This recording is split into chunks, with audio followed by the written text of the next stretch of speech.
Hello, everybody. Welcome into Sports by GSMC Podcast Network. I am your host, Jeremy Lapidus. Today is Tuesday, January 7th. Hope everybody is having a great day today. It is a wild day in sports. More news coming from all around the sports world. We're going to hit 5 different sports today. We haven't done that in a long time. We're going to start off in the NFL. Way too early mock draft 1.0 for the top 10. We're going to go through that. Then we will turn our attention to the NBA. Jimmy Butler, the star of the show, the center of attention right now. We'll talk about where he might end up. Transition to baseball. The MLB offseason continues to heat up as we get towards the beginning of the season in the MLB. Hockey. Ovechkin is on pace to break the all-time goals record. We'll talk about that, and we're going to throw in a little college football as well. The FCS champion has been crowned. We'll talk about all of that and more coming up in just a second. But before we do that, remember, if you would like to be an even bigger part of the show than you already are, all you need to do is go to gsmcpodcast.net. Or if you are on YouTube, you can use that super chat feature. If you do either of those two things, a message should pop up on the bottom of the screen for you, me, and everybody else around the world to see. If you do have a burning question about sports, anything at all that you would like to ask, go ahead and throw that in the comments. Throw it in the chat. I will get to it as soon as I possibly can. I appreciate everybody so much for sticking around, talking some sports with me here on a beautiful Tuesday, January 7th. But like I was saying, we're going to start off our show here today talking a little bit about the NFL. The way too early mock draft is here. My mock draft 1.0 last year, we wait a little bit later, but now that the draft order is set, we are going to just dive right in. We're only going to do a top 10. There's 18 teams that are set, but right now, only a top 10, as it is, again, January. Playoffs haven't even started. We're going to do a way too early mock draft and see how it holds up. The Titans have the number 1 overall draft pick. Again, no trades, no moves in this draft. We're going to do exactly as it stands. The Titans have the number 1 overall draft pick. They are a team that desperately needs a quarterback. I have seen the comparisons between Will Levis and Sam Howell, the Titans and the Commanders of last year. They're going to go out, they're going to get their guy, the best quarterback in this draft, and the only one that I think really deserves to go in the first round, in Cam Ward. Cam Ward goes 101 to the Tennessee Titans, trying to change their fate. That could be a good pick. I've talked a lot about the Titans. I think that's one that could potentially change the way that their franchise is heading. And number 2, the Cleveland Browns are on the board. Number 2, we have Shedeur Sanders out of Colorado. Now, this is a Browns team that I could see going out and getting a bridge quarterback, waiting till next season. But this is also a Browns team with Andrew Berry and Kevin Stefanski, head coach and GM, that really want to prove, hey, we deserve to be here. And they need to hit on a quarterback for that. They've been struggling the last couple seasons because they don't have a quarterback. Now, obviously, they were able to make the playoffs just last year. They're trying to get back to that, prove that keeping them around was not a mistake.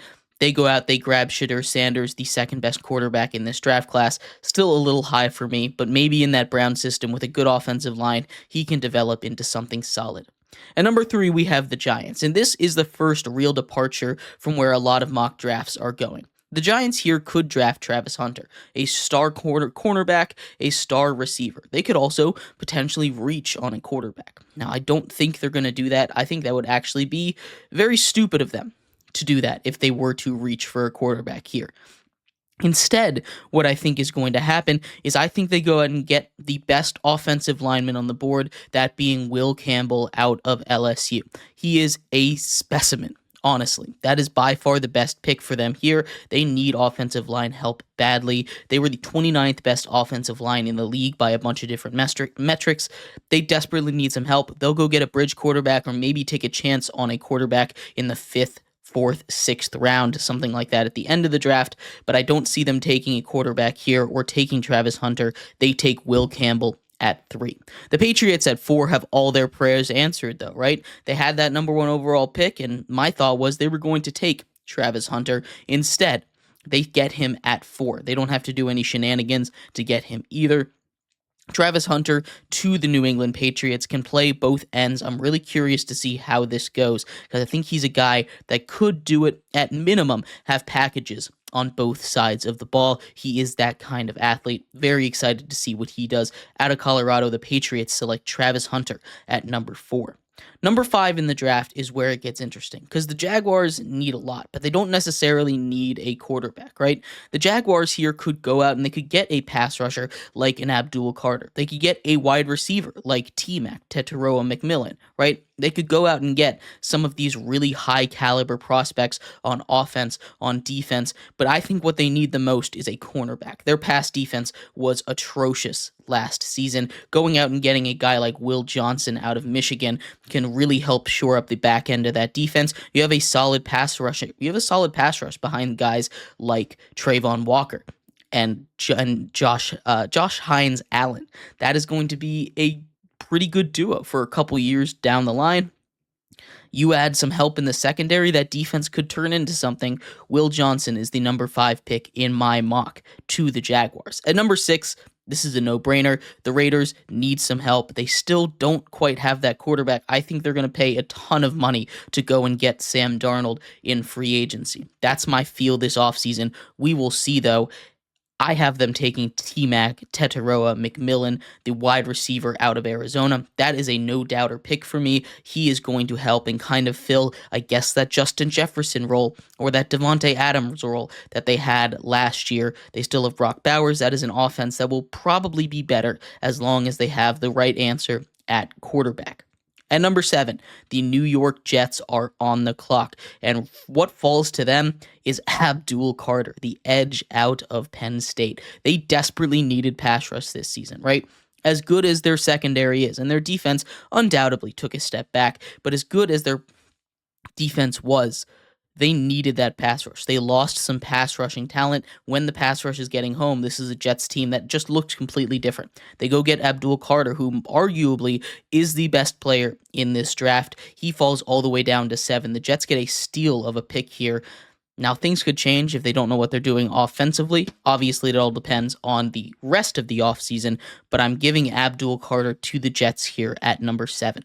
Heading to number 8, the Panthers have a golden opportunity to get some run help. Defensively, they were one of the worst run defenses in all of the league. They desperately need a big run stopper. I have them going out and getting Mason Graham, the defensive lineman out of Michigan. He is one of the best run defenders in all of football. He is someone that can plug and play. You put him next to some healthy players coming back. This is a Panthers defense that can immediately take a step up, at least against the run. You can shore up the rest of the run. You can shore up the rest of the defense through free agency and the rest of the draft, but addressing this issue through the draft, he's probably the best available there. I have them taking him at number 8.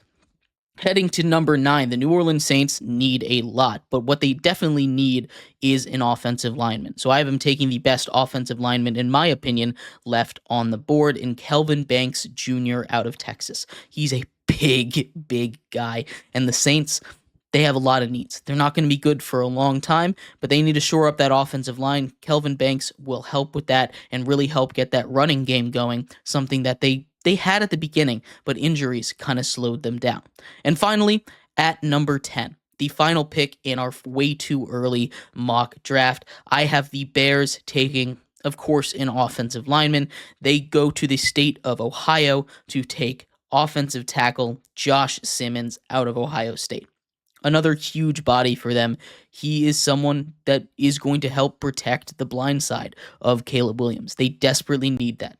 Caleb Williams was one of the most sacked quarterbacks in the history of football last year. You can't have that coming again. Now, some of that was on Caleb. He's got his own work, but shoring up that offensive line should be steps 1, 2, 3, 4, and 5 for the Chicago Bears as they try to build on the success that they had by beating the Packers at the end of 2025.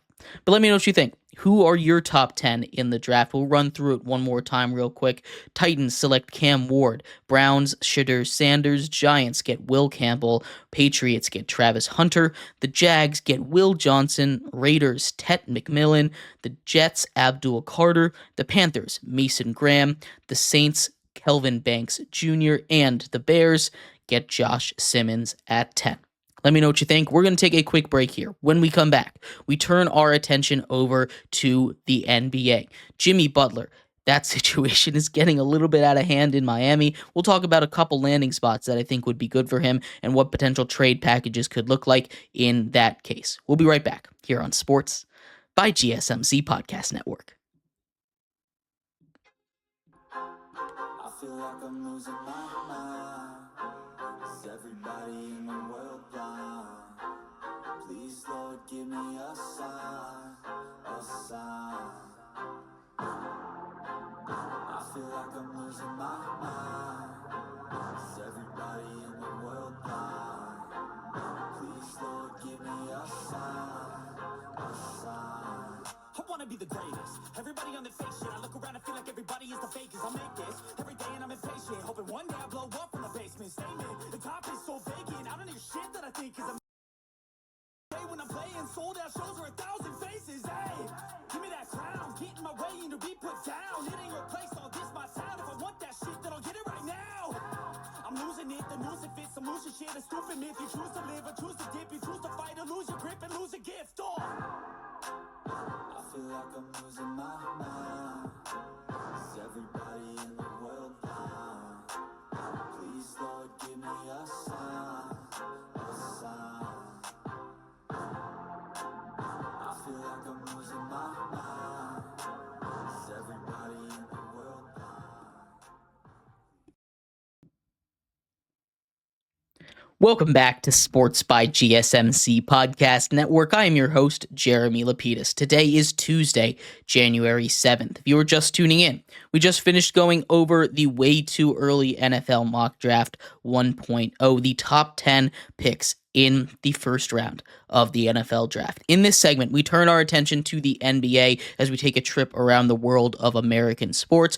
We're going to start in basketball. Jimmy Butler has had quite the saga. We talked a little bit about it last week when we covered it on our show on Friday, but now we're going to talk about places where he could end up after all this drama with him being suspended for 7 games and definitely not returning to the Miami Heat. But before we do that, remember, if you would like to be an even bigger part of the show than you already are, all you need to do is go to gsmcpodcast.net. Or if you are on YouTube, you can use that super chat feature. If you do either of those two things, a message should pop up on the bottom of the screen for you, me, and everybody else around the world to see. If you do have a burning question about sports, go ahead and throw that in the comments. Throw it in the chat. I will get to it as soon as I possibly can. I appreciate everybody so much for sticking around, talking some sports with me here on a beautiful, Tuesday, January 7th. But like I was saying, we are going to get into the NBA talk for today with Jimmy Butler. Where could Jimmy Butler end up? There are plenty of rumors for where he's potentially trying to end up with. Plenty of teams that are on his list, teams that are pursuing him, teams that I think would just be a good fit. But I want to knock off a couple teams that are in rumors surrounding him right now. A couple teams that are out there that I've heard that just don't make any sense to me at all as far as trading, whether that be because of timeline, because of assets. I just don't see it happening. And we're going to start off with the one that I've seen a lot. The Los Angeles Lakers. Doesn't make any sense. Not because they wouldn't fit well. In fact, it'd be a very good fit if they could get it done, but the assets they would have to give up to get it done just does not make any sense. They'd have to give up about 5 or 6 players to make the money work. Acquiring $48 million is not easy, especially when your roster is as top-heavy as the Lakers roster is. Now, that's not to say it's impossible, but the Lakers have already made their move. They shed a lot of money when they were able to get rid of that D'Lo contract, instead turning him in for Dorian Finney-Smith and a couple of other guys, right? That was their big move. They're probably going to sit pretty at the deadline. I don't see the Lakers being too active, especially in a big name situation like Jimmy Butler's. Another one that I've heard a lot that I just think doesn't make any sense is the Rockets, right? The Rockets are an incredibly young and talented team. Now, they do have the ability to make the money work, but that would be admitting that, hey, we're going to get rid of one of our talented guys. You can get rid of a guy like Fred VanVleet, but you still need about another $10 million to go with that. You'd have to get rid of some of your younger guys that are there and showing up and showing out. Now, in a 3-team trade, potentially, but I just don't think it fits the timeline at all for the Rockets to go out and get a guy like Jimmy Butler. They're a young team that's not really in their championship window yet. I know with the emergence of Victor Wembanyama, a lot of teams in the West are saying we need to go all in now, but the Rockets, if they do that, I think it's a mistake, and I just can't see the Rockets pulling off a desperation move like that, especially with how good their season is going right now. Another team that I haven't really heard, but is generally a part of these conversations, is the Thunder, right? The Thunder have all the assets. They don't need Jimmy Butler, though. They're a young team. They're not going to go out and get something like that, get another big fish, unless it is like a huge fish. And Jimmy Butler, for as big as he is, he's not going to come in and be what you need him to be next to Shea. I just don't see it happening on that Thunder roster. So those are three teams that I wanted to get out of the way really quickly. There are still 3 or 4 other teams that I have been paying attention to for this case. And there's some that I don't think will happen. There's 3 that I think are more likely than not to happen. So I'm going to eliminate one of the last. There's 4 teams left on my list. The 4th place team on my list in terms of landing Jimmy Butler is the Milwaukee Bucks. They would have to pull off some 4-for-1, 5-for-1, most likely a 3-team trade. You'd have to go get a team like the Pistons, a team like the Wizards involved in this with some salary dumping, getting guys like that. It's going to be very complicated for the Bucks to get it all sorted out. The Bucks also, as much as I think it would be beneficial for them to get a guy like Jimmy Butler, I don't see the Heat trading in the Eastern Conference if they can avoid it, right? This is a Heat team that plays the Bucks a lot in the playoffs, and if Jimmy Butler is going up against them, that just makes it even harder for the Heat to get rid of him. And this is not going to be one where they'll trade him because lack of suitors. I think there's going to be plenty of suitors out there that are very interested in getting the talents of Jimmy Butler. I just don't see it working out on the Bucks, although if there was one Eastern Conference team that might do it, it absolutely would be them. They're at number 4 on the list. At number 3, I have the Memphis Grizzlies, and this is a little bit out of left field, right? I haven't seen too much talk about the Memphis Grizzlies going and pursuing a trade for Jimmy Butler, but Jimmy Butler would be great on that team. His mentality, his physicality matches well with that team. They've got a lot of expiring contracts, a lot of big contracts that they had to give out, and I know Jimmy Butler wants a big contract. I don't know if the Grizzlies would be the team that would be willing to give him a big contract if, in fact, he was traded there. So that's another thing that Jimmy Butler probably won't like about going to Memphis. If he wants to go to a winner, that's a good spot right there. That team that they're building, that culture that they're building over there in Memphis is really cool. It's really good. It's very young. And with Ja Morant at the center, I think it would be a great fit, honestly. I just don't know if Jimmy Butler would be happy with that fit, but they are a team that I could very easily see making a deal like this happen. Number 2 is the Warriors, the Golden State Warriors with their old roster, right? This, first of all, checks off the box of the timeline. That's one of the most important things that we're looking for when a team wants to trade for a guy like Jimmy Butler, an older, aging veteran who wants another contract.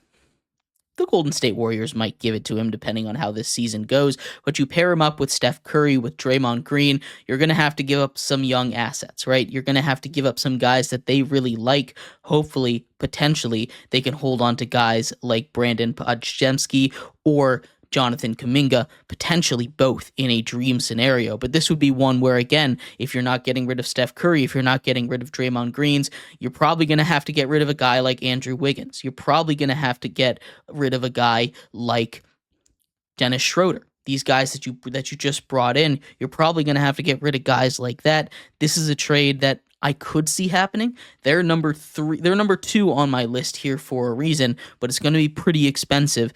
The reason they're not number 1 is because there's one team that kind of just has a perfect scenario lined up for the Heat to make a trade, and that is the Phoenix Suns. I've seen a lot of discussion around the Phoenix Suns. They would love to go and get a guy like Jimmy Butler. They have a contract that they can basically just trade 1-for-1 in Bradley Beal. Bradley Beal played at Florida in college. I'm sure he wants to go to the Heat, a team that when he was with the Wizards demanding a trade or asking for a trade was one of those teams that was on his list for potential places that he would go to. Bradley Beal, not the same level as Jimmy Butler, but you can put him on there, be a two guard. He's an excellent scorer of the basketball. The Phoenix Suns also just moved him to the bench, which, if they don't end up making this trade, I think is good for the long term of that team anyway.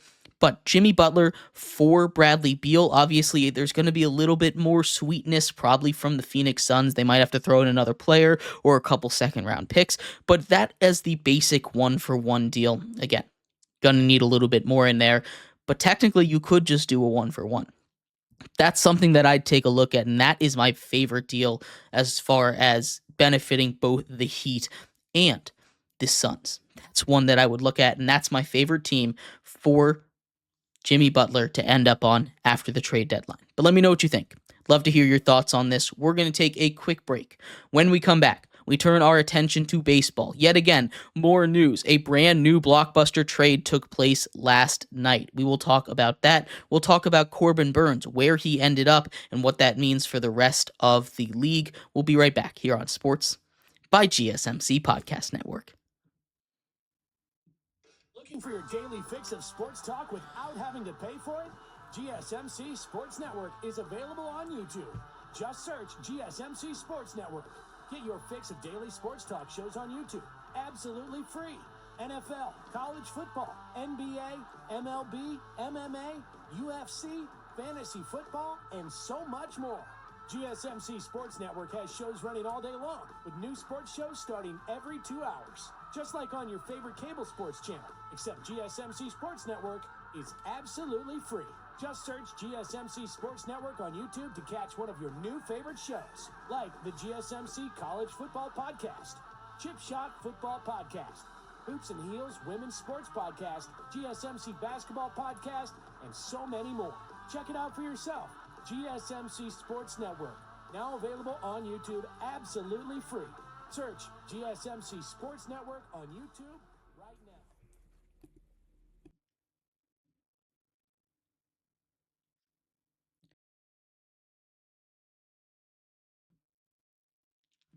Welcome back to Sports by GSMC Podcast Network. I am your host, Jeremy Lapidus. Today is Tuesday, January 7th. If you were just tuning in, we just finished going over the Jimmy Butler saga. Places he could go to, the top 4 places and a couple places that I just don't think he will end up at. In this segment, we continue our tour around the sports of America, turning on to baseball. The MLB offseason is in full swing. Some massive contracts being given out with a certain pitcher. Some trades as well. We'll talk about all of that and more coming up in just a second. But before we do that, remember, if you would like to be an even bigger part of the show than you already are, all you need to do is go to gsmcpodcast.net.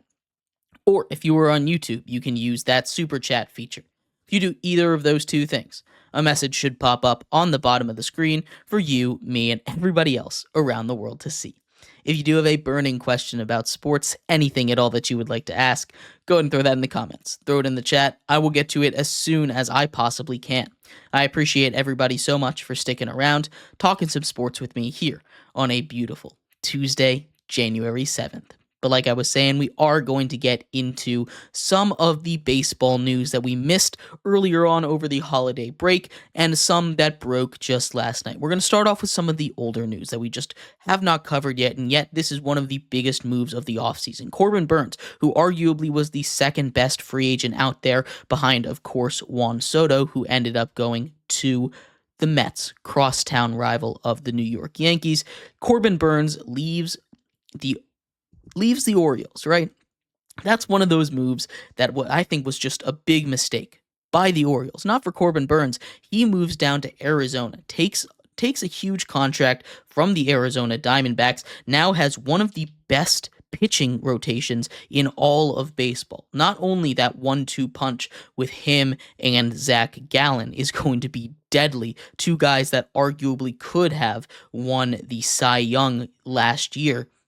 They didn't end up doing it, but these two guys both have Cy Young caliber arms. You put a lot of solid number 3 or 4 guys behind them, guys like Merrill Kelly, Jordan Montgomery, Brandon Pifont. Some of these guys have had huge roles when they were on their World Series runner-up run just a couple years ago. Now, the Diamondbacks had a bit of a down season last year. Pitching was a bit of an issue halfway through the season. They started to figure it out down the end. It wasn't enough for them to get into the playoffs, but adding a guy like Corbin Burnes is going to be massive. When we look at the rest of their division, obviously, it's a very stacked division, right? They play in the NL West. They're playing with the Dodgers, who continue to be great. And we'll get to the Dodgers in a second, who made a huge move earlier, a blockbuster trade between them and the Reds. But they also have the Padres, who made a pretty good run in the playoffs last year. They're returning a lot of that same roster. This is going to be a very tough division. They need to find a way into the wild card, most likely. But that is a very, very good rotation, arguably one of the best in all of baseball.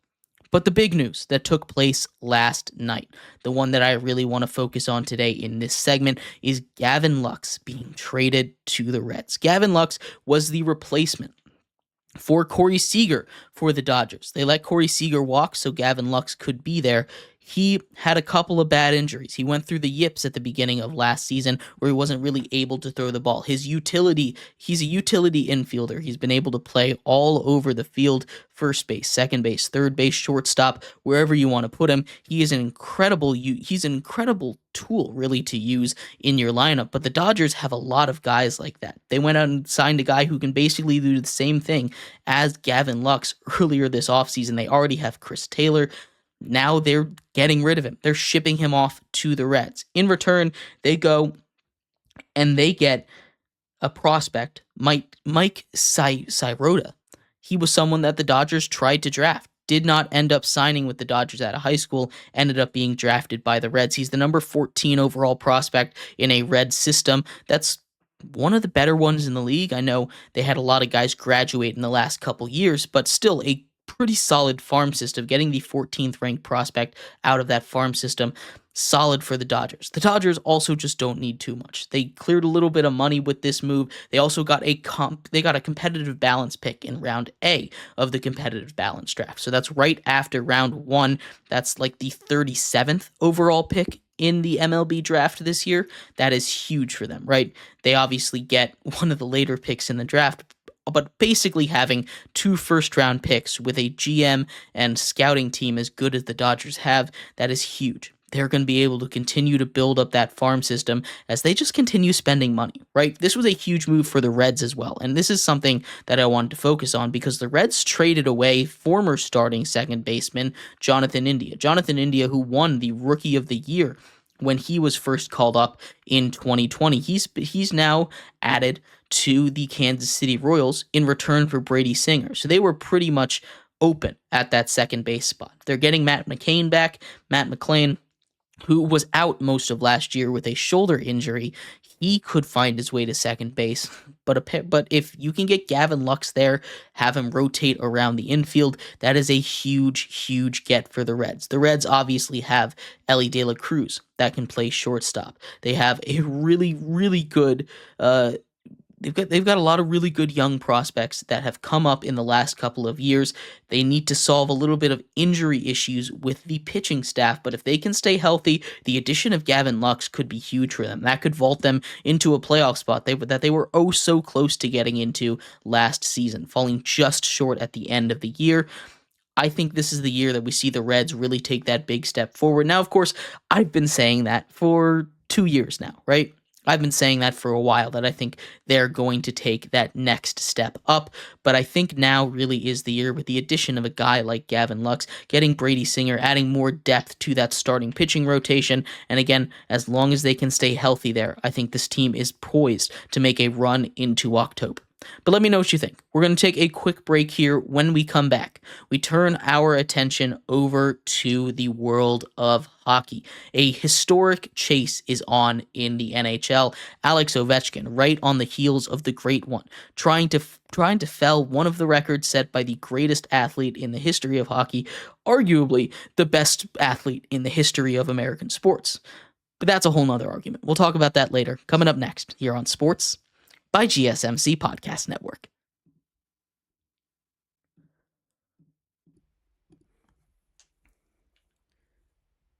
For the best and latest podcasts available anywhere, go to the podcast app on your cell phone and type in GSMC to access free content-rich podcasts on health and wellness, book reviews, sports, entertainment, relationships, social media, movies, technology, finance, and even weird news.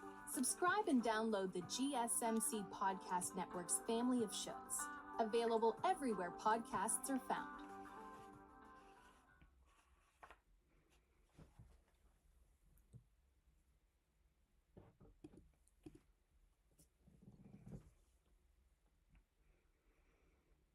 For the best and latest podcasts available anywhere, go to the podcast app on your cell phone and type in GSMC to access free content-rich podcasts on health and wellness, book reviews, sports, entertainment, relationships, social media, movies, technology, finance, and even weird news. Subscribe and download the GSMC Podcast Network's family of shows, available everywhere podcasts are found.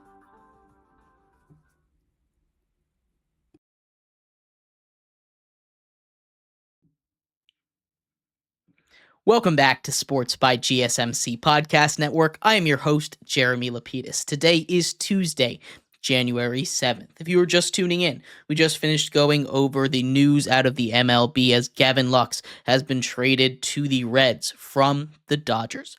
In this segment, we turn our attention to the fourth of the big four in the North American sports sphere, talking about the NHL. A historic chase is going on right now as we are just about halfway through the NHL season. We might see history down the stretch. We'll get into that in a second, but before we do that, remember, if you would like to be an even bigger part of the show than you already are, all you need to do is go to gsmcpodcast.net.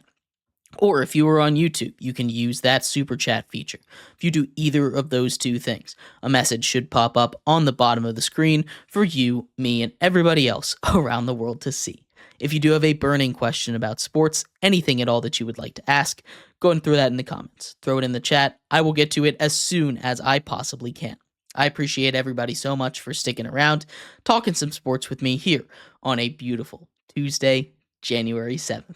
But like I was saying, we are going to get into some more talk about the fourth and final sport in our carousel around the major North American sports, the NHL. And the big story in the NHL this season, well, there have been plenty of big stories in the NHL this season, but the big one that I have been following is Alex Ovechkin. Alex Ovechkin already, in my opinion, going down in history as the greatest goal scorer in the history of hockey, is on pace to break the record set by Wayne Gretzky. For those who don't know about Wayne Gretzky is the greatest hockey player in the history of the world, right? His nickname is the Great One. Alex Ovechkin is just 23 goals away from taking down one of his many records that were once thought to be unbreakable, especially in the era that Alex Ovechkin played in, where goalies were just so much better than they were back when guys like Wayne Gretzky were playing. And that's not to say that Wayne Gretzky was a fraudster when he came to scoring goals. He is the best hockey player in the history of this game. But Alex Ovechkin, what he's been able to do in the era of the dead puck, right? The dead puck era where goalies were just dominant through his prime, really, being just 23 goals away from history. Alex Ovechkin is 39 years old. He is having his best goal-scoring pace in his entire career. He is just 23 goals away from breaking Wayne Gretzky's record. He has 19 goals in 23 games. If he continues up that pace, he will get it done by the end of this season. He had a down year last year. Some people thought it was going to be the end. He really turned it on down the stretch here. Alex Ovechkin has never finished with less than 25 goals in his career. Not once. He is a machine. He just does whatever he needs to, and his slap shot is insane. Now, this coincides a lot with what's been going on with the Washington Capitals. They are having a resurgent year. They're a team that snuck into the playoffs last year as really the worst team in the tournament. They were trying not to make it. They ended up finding their way in there. But now Alex Ovechkin is leading this squad that arguably is one of the best in all of the NHL this year. to heights that they haven't seen in a very long time, right? Alex Ovechkin right now, just 23 goals away from history, from chasing down the great one, and he is going to get it done. The Washington Capitals have 42 games left to play this year. Alex Ovechkin's career pace for goals, to break that record, it would take him 39 games. This season, it's only going to take him 30, which puts him around March 20th, March 22nd, end of March, with a couple of games to spare. He is going to get it done this season. Now, he did suffer his longest injury in the history of his career, right? He was out for a month. A month, right?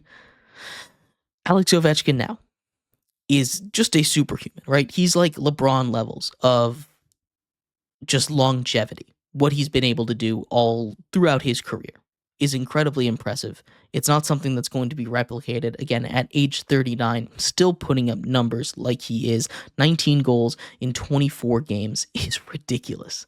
He's going to break this record, and he's going to go down as the greatest goal scorer in the history of the league. It's the only record that he's going to break, and there's a lot more Wayne Gretzky records out there that will never be broken. We saw Connor McDavid last year in the postseason come close to breaking some of them. He was never able to do it. Wayne Gretzky is something special, and to put yourself in conversation with him at any point in your career, especially when you're going for an all-time record, is something that is just insane to do, especially in this era of hockey. Now it's getting more and more scoring as the goaltenders of old start to retire. We're tipping back towards a little bit more scoring in the game of hockey, which is fine. But Alex Ovechkin made his living in the hardest era in the history of hockey to score, and now he's going to go down in history as the greatest goal scorer in the history of the game. But let me know what your thoughts are. Do you think he's going to get it done this season? I'd love to hear your thoughts. We're going to take a quick break. When we come back, we finish off our show talking about more history, this time in college football, finishing off our tour of the major American sports. We'll be right back here on Sports by GSMC Podcast Network.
Welcome back to Sports by GSMC Podcast Network. I'm your host, Jeremy Lapidus. Today is Tuesday, January 7th. If you were just tuning in, we just finished going over the Alex Ovechkin chasing history.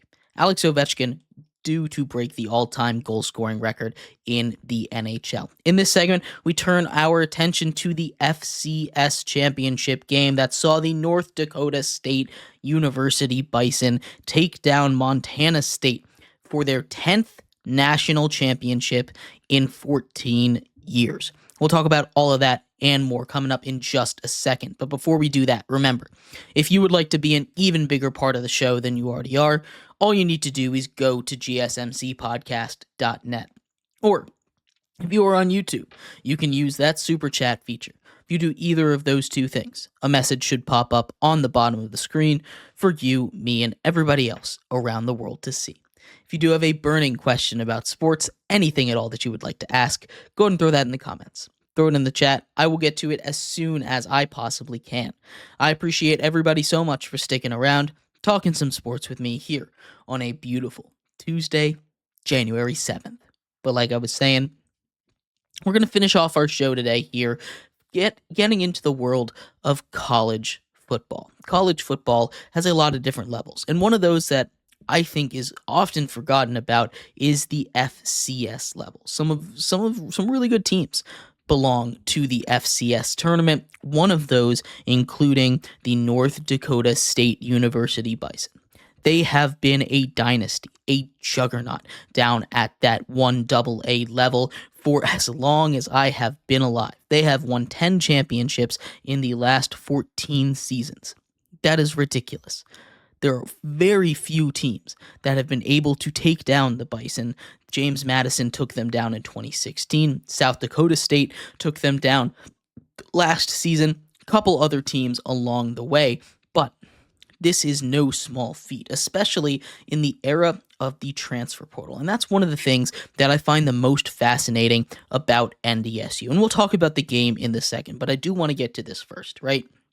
Because in the era of the transfer portal, great FCS teams theoretically should not exist. FCS dynasties theoretically should not exist. And it's an awesome thing to see that they're able to build a culture, a program where not only do they recruit amazingly enough to be a dynasty at any point, especially in Fargo, North Dakota, but to keep their guys there, to stop them from being poached to the group of five, to the Power 5 levels, in these higher up levels in college football, to keep the homegrown players homegrown and to win these championships the way that they have is incredibly impressive. We have seen lots of NFL talent come out of NDSU. Carson Wentz, Trey Lance, two recent quarterbacks to come out of there that went in the first round of the draft. Trey Lance's younger brother, Bryce Lance, is a wide receiver who will be in the NFL,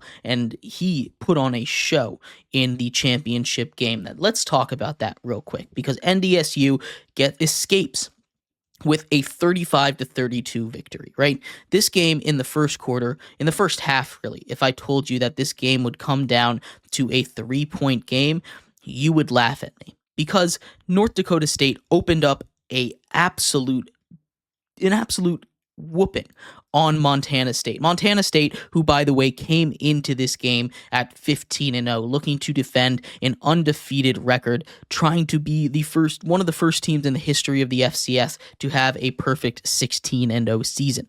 This game started off at the end of the first half, 21-3. The Bison had a huge advantage. It was capped off by a touchdown at the end of the first half by Bryce Lance, his one and only touchdown of the game. He finished with 9 receptions, 170 yards, and that one touchdown, a couple of highlight reel catches mixed in there as well. But what North Dakota State is known for most of all is their ability to pound the rock, right? They have a good quarterback. Cam Miller threw for 199 yards, 2 touchdowns, 19 for 22, just 13 incompletions, right? But what this team is known for is running the ball, right? Cam Miller was the leading rusher on the ground with 18 carries, 121 yards, and 2 touchdowns with a long of 64 yards. But that's nothing to that's nothing to write home about, right? The running back, 17 carries, 77 yards, and a touchdown of his own.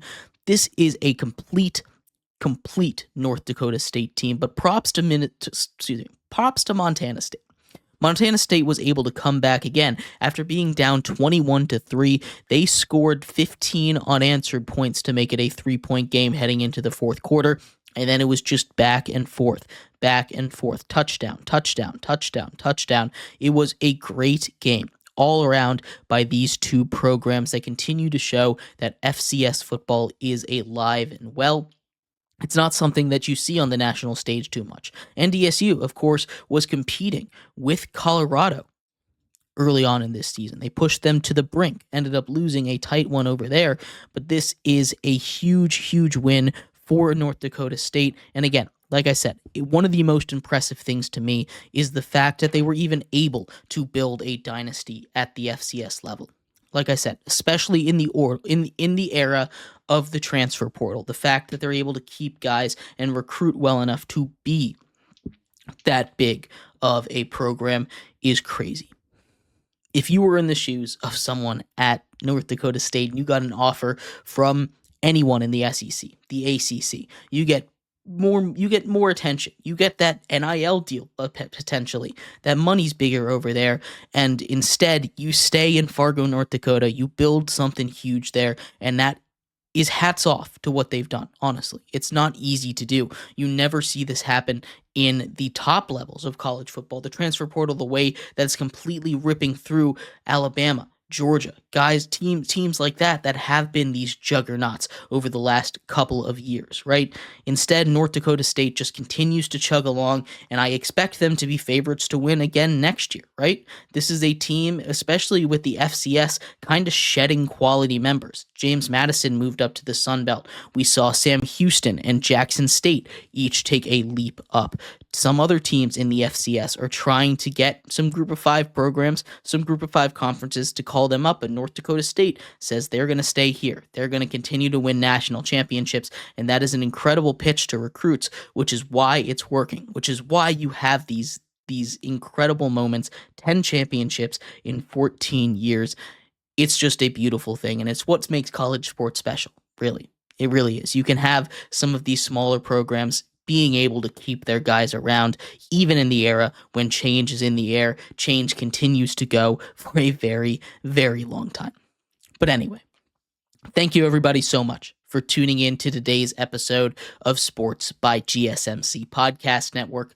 I've been your host, Jeremy Lapidus. We will be back tomorrow talking about all of the biggest news in the world of sports. While we were live, head coaches were fired. We'll talk about that. There were massive news surrounding potentially Mike Tomlin. We'll talk about all of that and more tomorrow. You all have a great rest of your day. Bye-bye.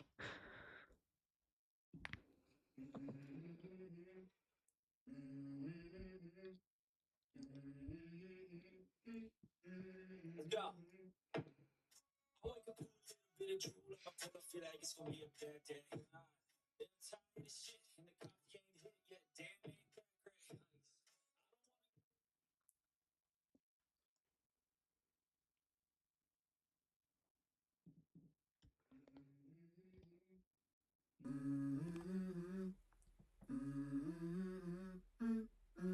Let's go. I wake up to a little bit of drool on my pillow, feel like it's gonna be a bad day. Yeah, I'm tired of shit, and the coffee ain't hit yet. Damn, ain't that great.